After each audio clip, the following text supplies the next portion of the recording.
नमस्कार। प्रारंभ पर आप सभी का स्वागत है। मैं अवनीश।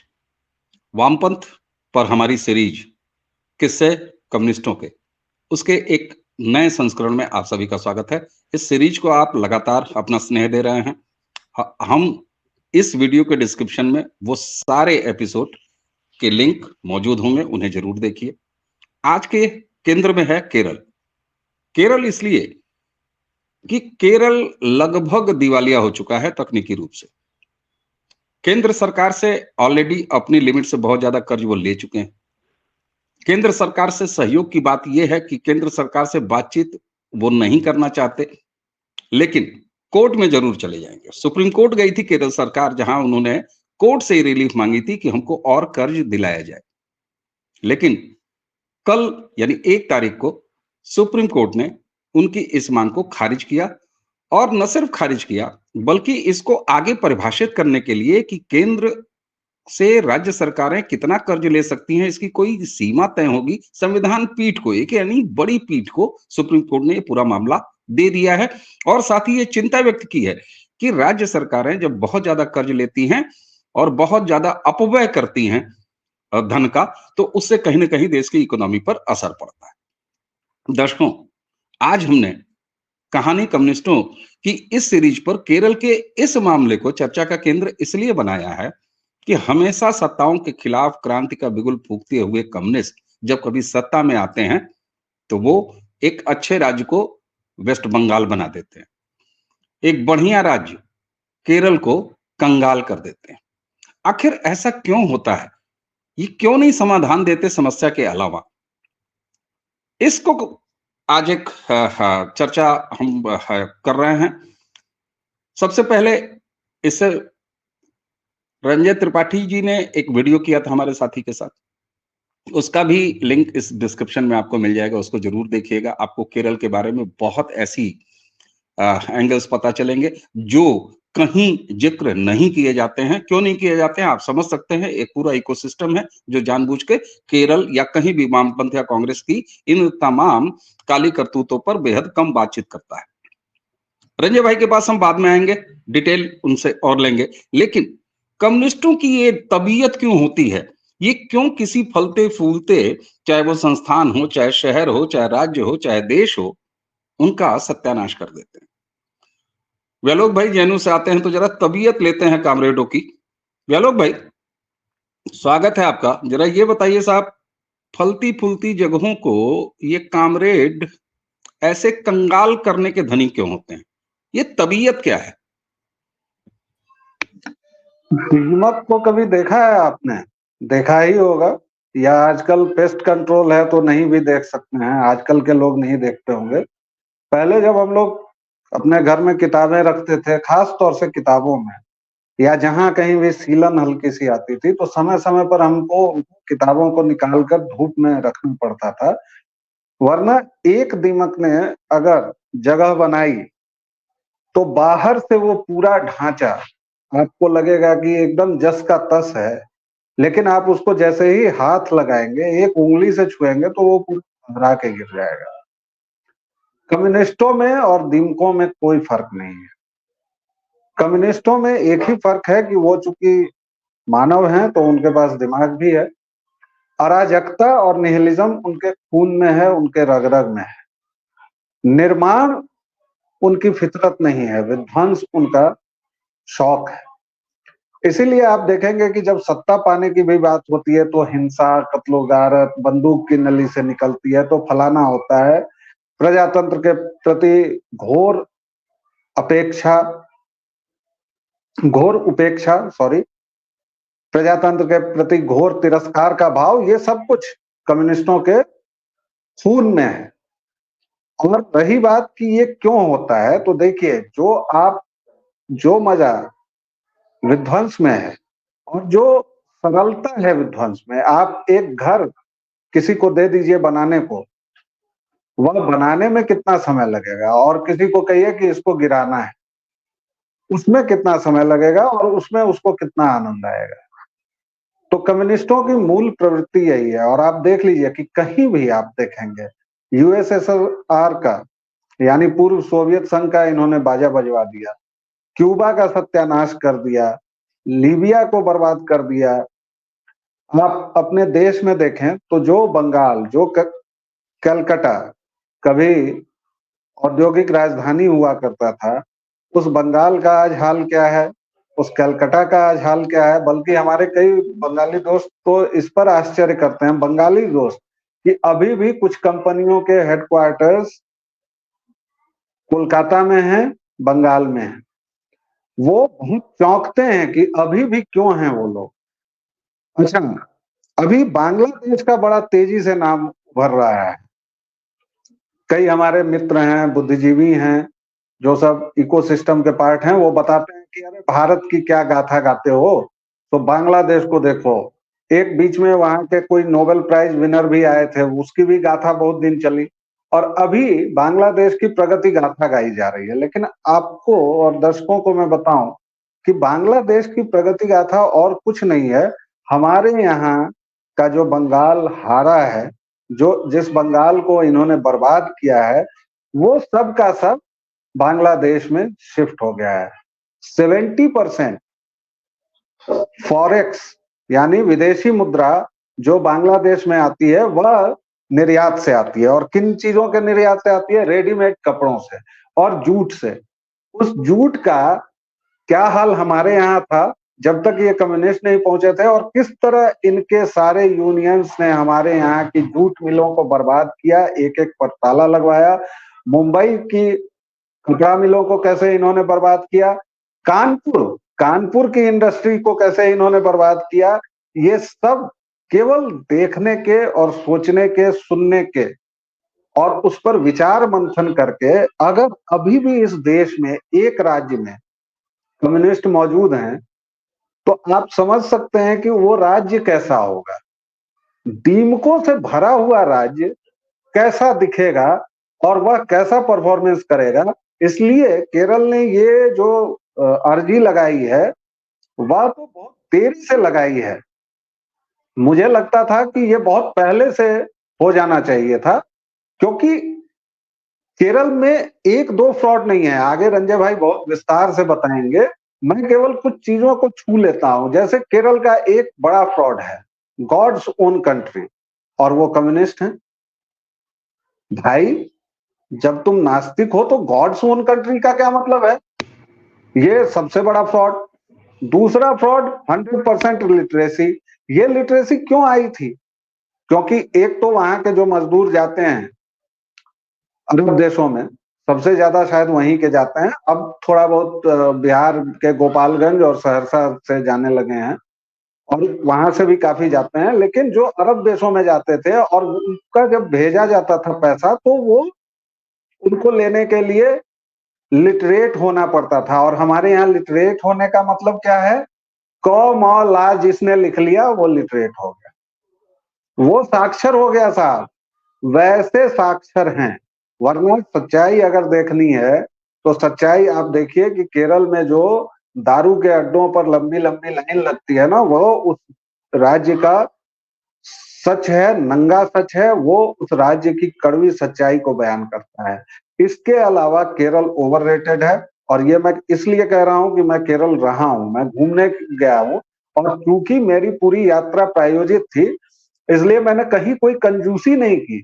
लेकिन जिसको बैक वाटर्स कह कह के लोग इतना प्रचारित करते हैं, वो सड़ा गंदला गंधाया हुआ पानी है भाई साहब। और वो जो आप देखते होंगे, वो बड़ी बड़ी हाउस बोट की तरह की चीजें जिसको बहुत प्रचारित किया जाता है, आप उसमें जाएंगे तो भयंकर भीड़, धूल धक्कर और गंदगी के साथ वो सड़े हुए पानी का आपको लुत्फ उठाना पड़ेगा। उसके बीचेज उतने ही गंदे हैं। लेकिन मुख्य मुद्दा जो था वह था कि ये कम्युनिस्ट जहां भी जाते हैं, उस देश को या उस राज्य को ये जब तक बर्बाद नहीं करते हैं, पूरी तरह से नष्ट नहीं कर देते हैं, नेस्तो नाबूद नहीं कर देते हैं, तब तक इनको चैन नहीं आता है। क्योंकि कुछ भी सकारात्मक इनकी विचारधारा, अगर उसको विचारधारा कहते हैं तो, हालांकि मैं उसको विचारधारा नाम की चीज नहीं मानता। जैसे मैं कुछ मजहबों को मजहब नहीं कहता, मैं कहता हूं कि वो पॉलिटिकल थॉट्स हैं।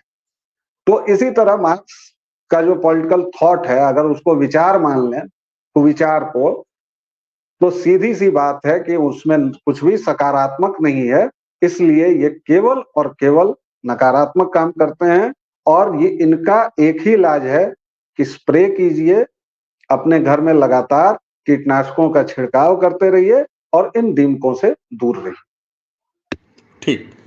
अच्छा रंजय भाई, व्यालोक जी ने जो अभी तक बात की, मैंने इसीलिए शुरुआत व्यालोक जी से की कि कम्युनिस्ट जहां होते हैं तो इनकी तबीयत का एक अच्छा खाका जरा सा शुरुआत में आ जाए।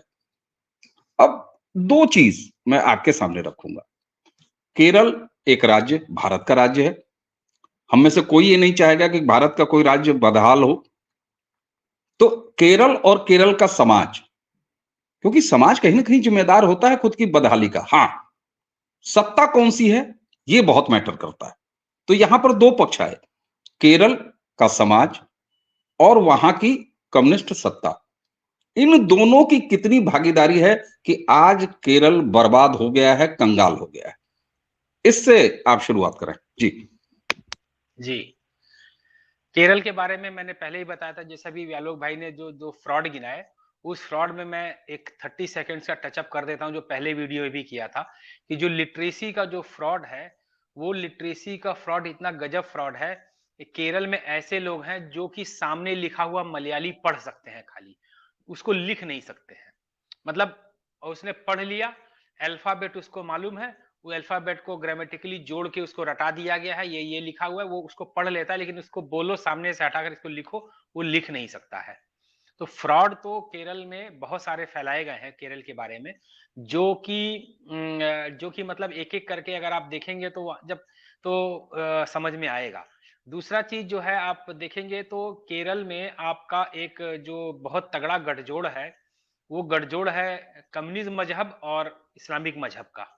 और उसमें जो है आप देखेंगे कि पूरी दुनिया में, पूरी विश्व में अगर आप देख लेंगे तो कोई भी साइंटिफिक इन्वेंशन हो, कोई भी टेक्नोलॉजिकल इन्वेंशन हो, कोई भी इंडस्ट्रियल रिवॉल्यूशन हो, कोई भी व्यापारिक रिवॉल्यूशन हो, कुछ भी हो, कोई भी चीज जो है आपको इन 58 देशों में से कहीं से भी उपजी हुई नहीं मिलेगी। ना तो यहाँ पे कोई ऐसी यूनिवर्सिटी आपको मिलेगी जो कि वर्ल्ड क्लास हो, जहाँ पे अच्छी टेक्नोलॉजी की पढ़ाई हो रही हो, जहाँ पे अच्छी तो मतलब आप समझ रहे हैं कि जहाँ पे ना ना तो एजुकेशन ढंग से हो, ना टेक्नोलॉजिकल डेवलपमेंट का कोई चीज ढंग से हो, ऐसी जगहों पे आप डेवलपमेंट की और इकोनॉमिक बूस्ट की आप बात कैसे कर सकते हैं या समझ कैसे सकते हैं। और जो कम्युनिस्टों के बारे में आप जैसे व्यालोक भाई ने कहा कि जहां पे आते हैं वो बर्बाद कर देते हैं, केरल की गाथा एक अलग है। केरल क्योंकि बहुत पहले से कम्युनिज्म शासन रहा है, तो इन्होंने तो कुछ लगने ही नहीं दिया केरल में। आप देखेंगे तो पश्चिम बंगाल में, या जैसे बॉम्बे बोला गया आज का मुंबई, या कानपुर बोला जाए, तो इनमें बहुत इंडस्ट्रीज थी जिनको कम्युनिस्टों ने बर्बाद किया। केरल में तो पहले से ही कोई इंडस्ट्रियलाइजेशन नहीं है, कोई उद्योग केरल का ऐसा नहीं है जिसको बोला जाए कि हाँ ये बहुत बड़ा उद्योग है या ये ऐसी चीज है।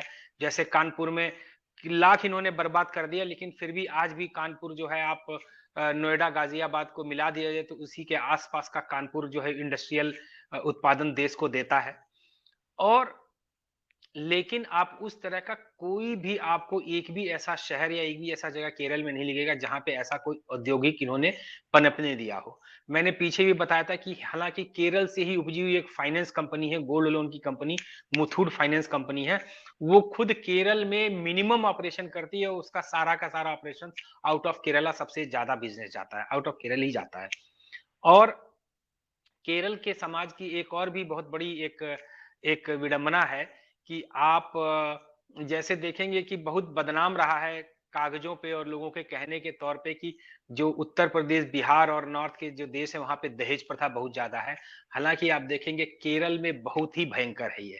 हाँ, वहां पे केरल में भयंकर होता है कि वहां पे तौल के सोने की दी जाती है लड़की जब शादी होती है तो, चाहे वो किसी भी धर्म की हो या किसी भी मजहब की, वहां पे सोने का जो जो जो दहेज है वो इतना ज्यादा है कि लड़की कितने किलो में, हमारे यहाँ तो बोला जाता है 5 तोला 10 तोला सोने, लेकिन आपको पता है कि कितने किलो में सोना लेकर के लड़की आई है। सोने की और ज्वेलरी के इतने इतने आपको केरल में मिलेंगे जो कि आपको मतलब कहीं नहीं मिलेंगे पूरे भारत में, ज्वेलरी के इतना बड़ा वहां पे चलता है। तो खैर हम लोग लौट के आते हैं वापिस अपने कम्युनिज्म पे।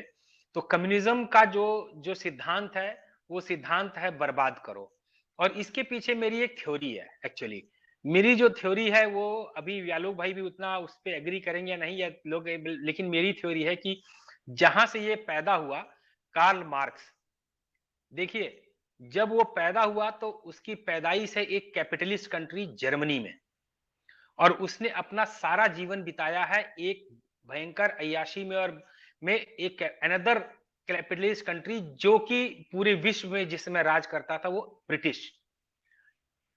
मुझे मुझे मेरी थ्योरी कहती है कि इस कार्ल मार्क्स को प्रोपगेट ब्रिटिशर्स ने ही किया, पूरे विश्व में फैलाया, और एक कार्ल मार्क्स की थ्योरी वहां वहां जाकर के प्रसिद्ध हुई जो कि ब्रिटेन के दुश्मन देश थे। मतलब सोचिए कि जिस देश में बैठ कर के कार्ल मार्क्स दास कैपिटल लिखता है जहां पे ये पूरी कम्युनिज्म की थ्योरी देता है, उस देश में कम्युनिज्म का नाम लेवा नहीं होता है, कम्युनिज्म का कुछ नहीं होता है। उसके जो ब्रिटेन के अपोजिट देश होते हैं वहां पे ये बर्बादी करने वाली थ्योरी पूरी फैलाई जाती है और फैल जाती है। तो ये तो मेरी थ्योरी है जो कि एग्री आप कर भी सकते हैं नहीं भी कर सकते, बट मेरे तो स्ट्रांग मानना है इस बात का। तो नहीं, इसको नकारा नहीं जा सकता है। इस बात को, इस हाँ, पॉइंट को नकारा नहीं जा सकता, और मुझे लगता है कि दर्शक भी इस बात से राजी होंगे कि ये एक बड़ी महत्वपूर्ण बिंदु है जिस पर हम आगे अलग से एक चर्चा जरूर करना चाहेंगे। और अभी व्यालोक भाई से मैं पूछूंगा कि इस थ्योरी से, क्योंकि ये थ्योरी मुझे एक झटके में समझ में आ रही है। जी। तो आप देखेंगे तो ये जैसे हम लोग वेस्ट बंगाल की बात करते हैं, आज के समय में भी वेस्ट पश्चिम बंगाल का जो इंटरनल सिचुएशन है, आप बिलीव नहीं करेंगे कि पश्चिम बंगाल में इस दिसंबर से जनवरी से पश्चिम बंगाल अपने यहाँ के लोगों को पश्चिम बंगाल भी सैलरी नहीं दे पा रहा है। यूनिवर्सिटीज में प्रोफेसर्स की और सबकी सैलरीज रुकी हुई हैं, 3-3 महीने से they are not able to pay salaries. बहुत सारे सरकारी विभागों में सैलरी और सरकार, और जो, और सोचिए वो तब जबकि पूरे राज्य में मेरे ख्याल से 7वां या 8वां वित्त आयोग लगा हुआ, और सातवां पश्चिम बंगाल में सातवां 7वां लगा, पश्चिम बंगाल में 5वां ही चल रहा है। अभी पश्चिम बंगाल लैग कर रहा है, 2 वित्त आयोग वहां पे लागू नहीं है, लोगों की सैलरी उस हिसाब से नहीं बढ़ी हुई है, तब भी आज की डेट में वहां पे सैलरी का इतना बड़ा इशू चल रहा है। आप सोचिए पश्चिम बंगाल जहां पे कलकत्ता है, आज कलकत्ता जब आप परचेज पावर पैरिटी में जाते हैं, इतनी कुछ होने के बाद में भी भारत के तीसरे या चौथे नंबर पे आता है। इतना 230-240 बिलियन डॉलर का कलकत्ता का अपना टर्नओवर है, फिर भी ये हालत है। और जबकि किसी भी जगह पे केरल का कोई भी शहर नहीं आता, उद्योग आपके पास है नहीं, आपका टैक्स कलेक्शन मिनिमल है, आपका income tax collection GST collection बिल्कुल लोएस्ट है। आपके यहाँ पे जो है जो भी आपकी जो इकोनॉमी चल रही है वो फॉरेन रेमिटेंसेस पे चल रही है, वो रेमिटेंस जो बाहर से आ रहे हैं, जो आपने मजदूर भर भर के यहाँ से भेजे हुए हैं और वो वहां पे किस स्थिति में जाके काम कर रहे हैं और वहां से पैसा भेज रहे हैं, उसके बेसिस पे चल रहे हैं। केरल में घोस्ट हाउसेज हैं, मतलब ऐसे ऐसे घर हैं आपको देखेंगे लोगों ने बना रखे हैं और रहने वाला कोई नहीं है, ताला लगा हुआ है। जॉन साहब का भी मकान बंद पड़ा है, अब्दुल का भी मकान बंद पड़ा है और सुब्रमण्यम का भी मकान बंद पड़ा है, कोई रहने वाला नहीं है। और अगर कोई कहीं पे रहने वाला है तो आप देखेंगे दूर किसी गांव में बुजुर्ग, मेरे तो ऑब्जर्वेशन है कि केरल एक बहुत बुजुर्गों का राज्य है। यूथ इतनी तेजी से केरल से भागता है, इतनी तेजी से केरल से भागता है, और यहाँ पे यूथ वही रह जाता है जो कि केरल के कम्युनिस्ट कैडर या आईयूएमएल के कैडर में रह जाता है, और वो उस केरल के राज्य की बर्बादी का सारा कारण बनता है। भले ही वो एक फलते फूलते ब्रांच मुथूट को अटैक करके उसको उसको उसके महिला महिला कर्मचारियों को मार के और कपड़े फाड़ने का उनका नेचर हो, ये सारा ये केरल करता है। और केरल में जो एक एक और हवा खड़ा के केरल का हेल्थ हेल्थ इंफ्रास्ट्रक्चर बहुत अच्छा है। उसकी हम लोगों ने पोल पिछले किसी वीडियो में जरूर खोली थी जिसमें देखा गया था कि कोविड के टाइम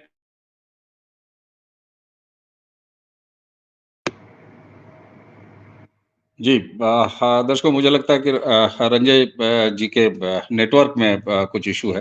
तो जब तक उनका नेटवर्क ठीक होता है हम व्यालोक भाई की तरफ चलते हैं। अच्छा व्यालोक जी, रंजय भाई ने जो अभी एक बात बताई, बड़ी सिलसिलेवार बात बताई कि वहाँ पर शासन कम्युनिस्ट का तो है, लेकिन उसके साथ मजहब का एक जो रिश्ता है और कम्युनिस्ट भी हरामखोरी के लिए जाने जाते हैं और मजहब भी हर चीज जो नैतिक रूप से हराम होती है, उसको अपनाने और एन्जॉय करने के लिए जाना जाता है। सामाजिक लेवल पर केरल के संदर्भ में ये जो 2 डेडली कॉम्बिनेशन ये जो है दोनों का, इसका कितना असर है? लाल के साथ हरा और ये दोनों मिलके मुझे नहीं लगता नहीं पता ये पेंटिंग के जानकार दर्शक बताएँगे कि लाल और हरे को मिलाया जाए तो कौन-सा रंग बनता है साहब? खैर, ये जो डेडली कॉम्बिनेशन है साहब, ये इसका कितना योगदान है?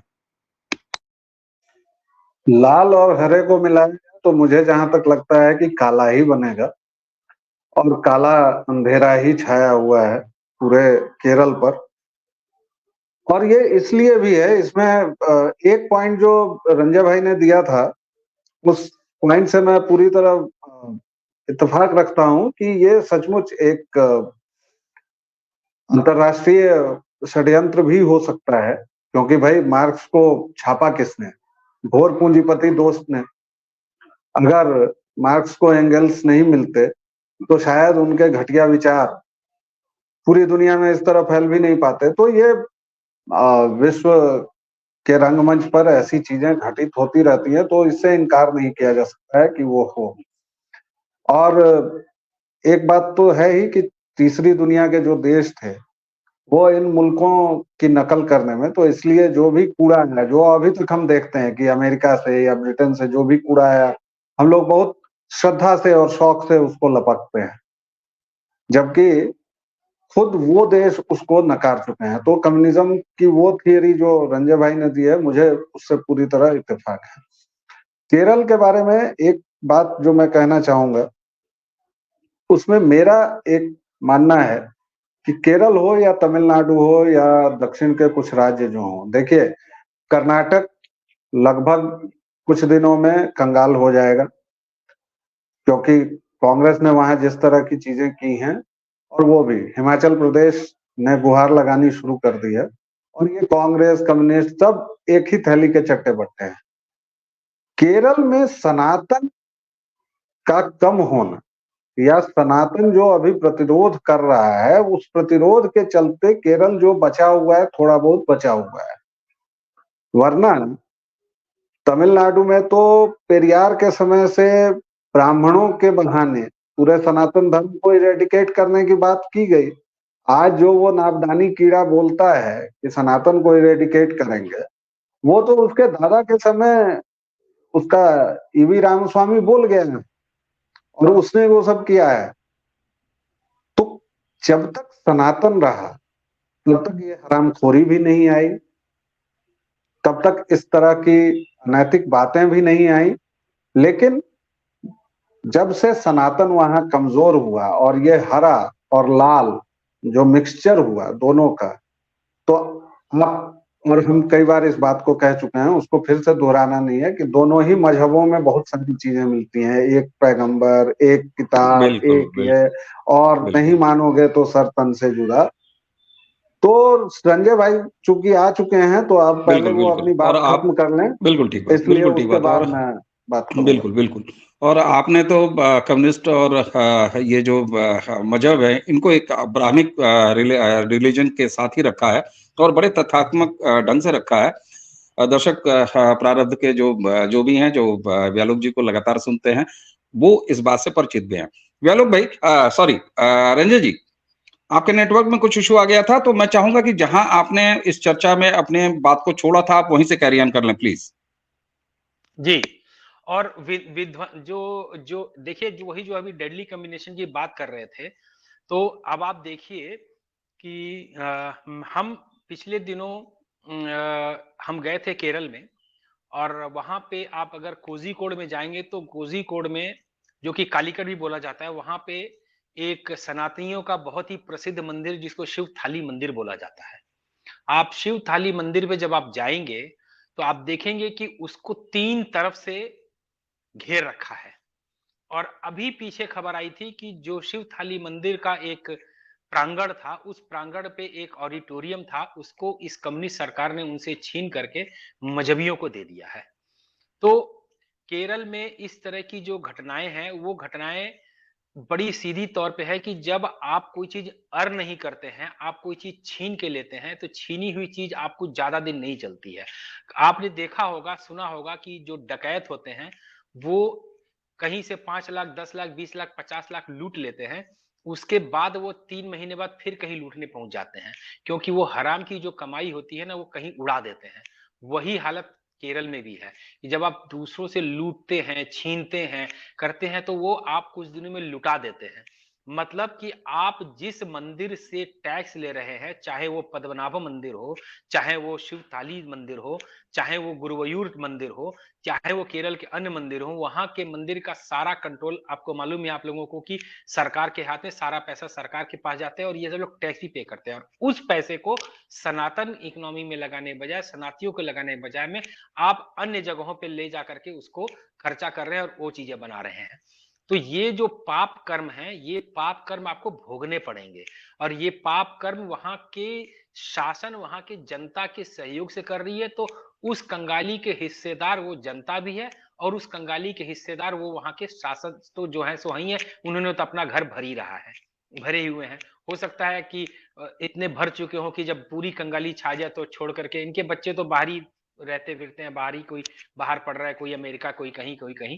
तो ये जो पाप कर्म होते हैं ना, ये पाप कर्म आपको वहीं पे भोगना पड़ता है। केरल अपने उन पिछले इन 70 साल के पापों के कर्म को भोग रहा है, जो उन्होंने किया है। आपने देखा होगा कि किस तरह का पाप कर्म इन्होंने 2 साल पहले अयप्पा स्वामी मंदिर को लेकर के किया था, जहां पे हिंदू सनातनियों को कोई समस्या नहीं है, लेकिन अदर मजहबी को और अदर रिलीजन वालों को वहां पे समस्या थी। मतलब आप, हम तो आपके अंदर में इंटरफेयर नहीं कर रहे हैं, आप इधर क्यों इंटरफेयर कर रहे हो? जब आप इधर इंटरफेयर करोगे तो वो पाप, अयप्पा स्वामी का जो आप अपमान कर रहे हो, उस अपमान का पाप फल तो आपको भोगना ही पड़ेगा, और वो केरल भोग रहा है। यही मेरा कहना है इस बात में।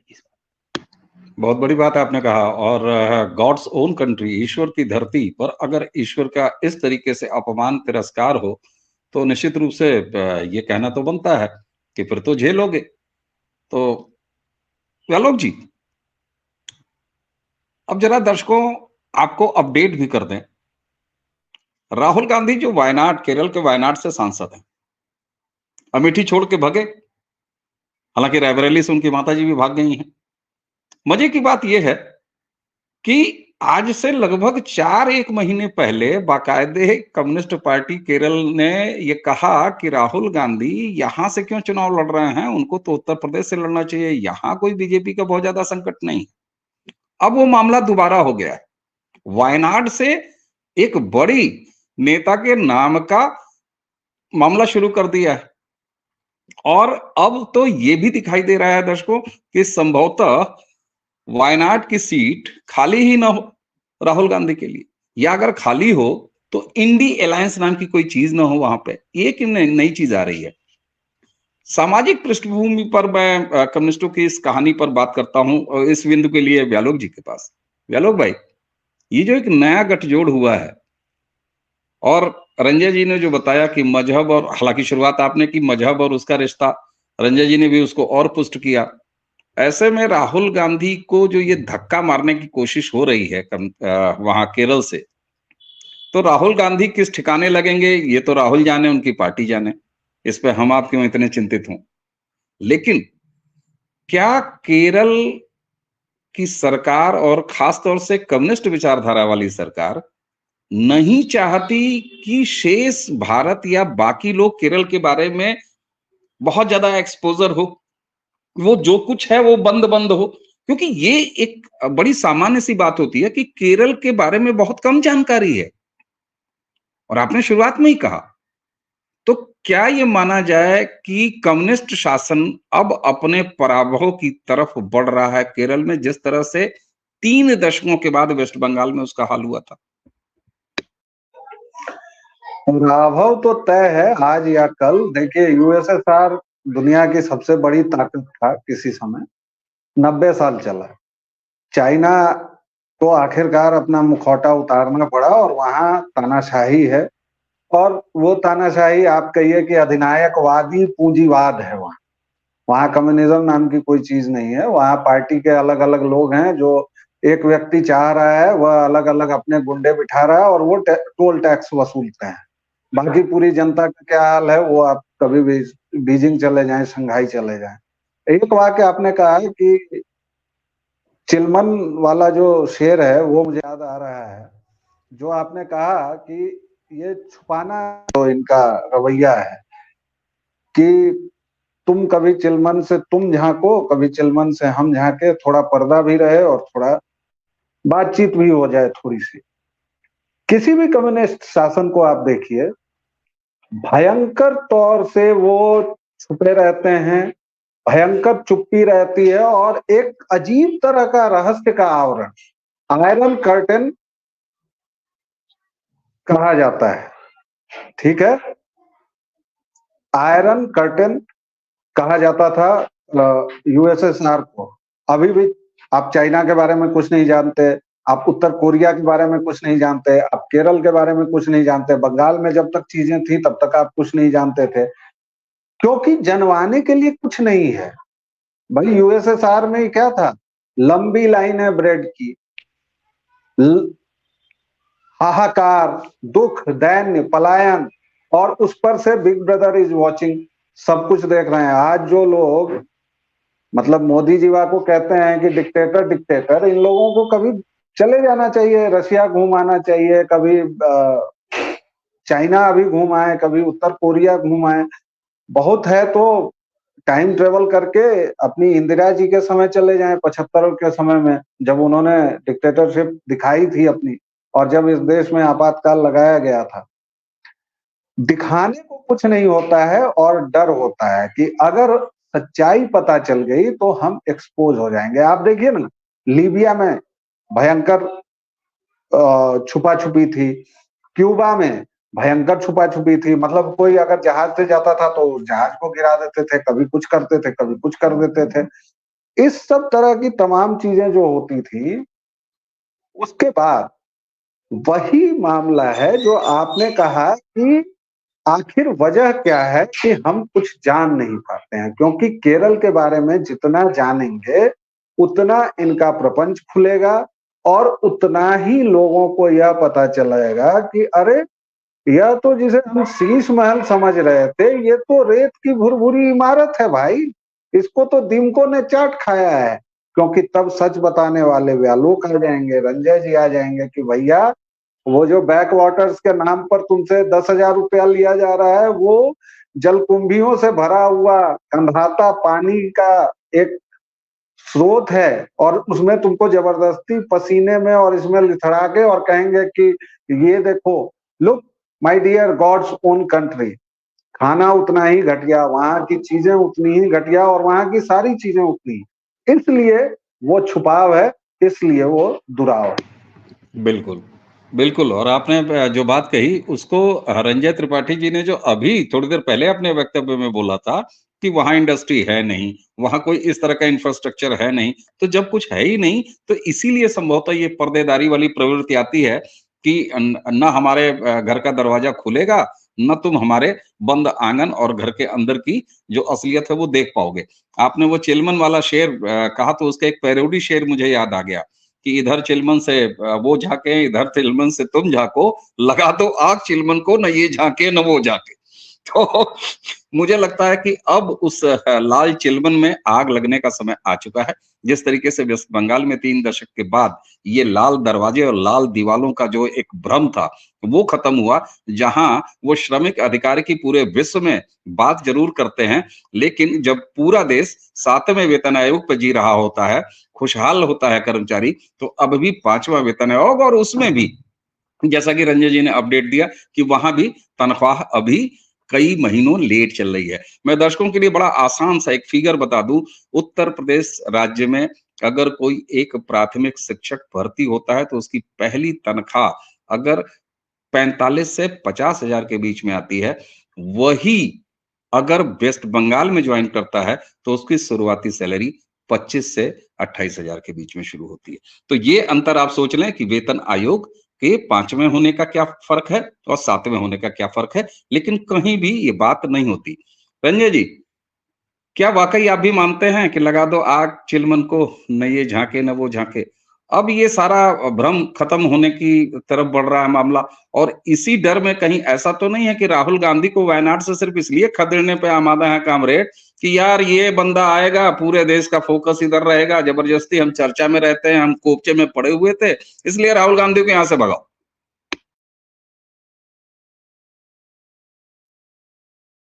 रंजय जी, मुझे लगता है रंजय भाई मुझे का लगता है कनेक्शन फिर से गड़बड़ा गया मुझे है, लेकिन ये तो वाला बहुत यही प्रिय सवाल आप सवाल तक, था मेरा मेरा यही बहुत सवाल प्रिय आप सवाल तक। था, मुझे बोलने का मन था। बिल्कुल बिल्कुल। देखिए, राहुल विषधर राहुल जब वायनाड गए तो क्यों गए? वायनाड की अगर आप वो टीवी चैनल्स पर करते हैं ना गुणाभाग कि 13% फलाने 14% हिंदुओं को, वो हिंदू तो लिखते नहीं है, उसको तो कुर्मी ठाकुर कोयरी पासी फलाना चिलाना इस सब में बांट के दिखाते हैं, यादव और जो भी लन फन। उसके बाद वो दिखाएंगे कि 30% मजहब वाले हैं, 30% ये हैं। वायनाड की जनसंख्या को अगर देखें तो उसमें कितने परसेंट हैं जो राहुल बाबा के, विषधर राहुल के संगी हैं, उनके हम मजहबी हैं, या फिर उनसे आसपास, उनके मजहब के आसपास वाले हैं, मतलब अब्राहमिक ही हैं, दूसरे टोले के हैं, रंग खदेड़ थोड़ा रहे हैं हरा हो गया है। खदेड़ इसीलिए रहे हैं। तो वो गए और उसके बाद वो वहां से जीते।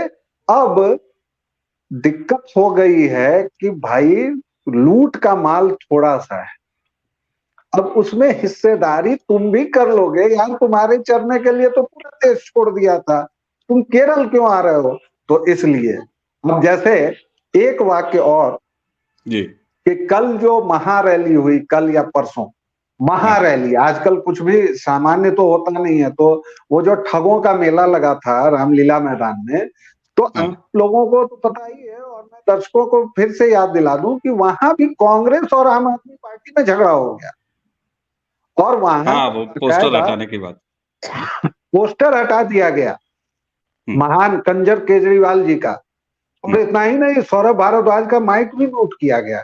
तो इसी से समझ लिया जाए, बाकी पूर्णाहुति रंजय भाई कर। हाँ, रंजय भाई के साथ मुझे लग रहा है कि कुछ नेटवर्क का इशू चल रहा है। एक बार फिर वो अगर रंजय भाई मेरी आवाज सुन रहे हो क्योंकि ये जो अंत का सवाल था वो दर्शकों रंजय जी से लेना मैं चाहता जरूर था, हालांकि वो सवाल चूंकि व्यालोक जी के प्रिय पात्र विषधर राहुल गांधी जी को था, इसलिए उन्होंने लपक लिया, और तकनीकी ने भी इनकी मदद की, रंजय भाई को फ्रीज कर दिया उनके नेटवर्क ने, तो ये अवसर हो गया। दर्शकों, कुल मिलाकर किस तरीके से केवल और केवल नकारात्मकता, यह लाल रंग है, केवल और केवल खुरापात, यह लाल रंग है, काम इन्हें करने कहीं विश्व में आया नहीं, लोकतांत्रिक ढंग से कहीं सरकार बनाने इन्हें आया नहीं। रंजय भाई, नेटवर्क आपको आज जो है कम्युनिस्टों से पर आग उगलने से रोक रहा है, लेकिन मैं चाहूंगा कि अंतिम में बस आप इसका समापन कर दें बिल्कुल संक्षिप्त टिप्पणी के साथ। ये क्या चिलमन में आग लगने का समय आ चुका है? मैं जाते जाते खाली एक आप लोगों के लिए और दर्शकों के लिए खाली एक होमवर्क छोड़ के जाऊंगा, वहीं से आपको पता लग जाएगा।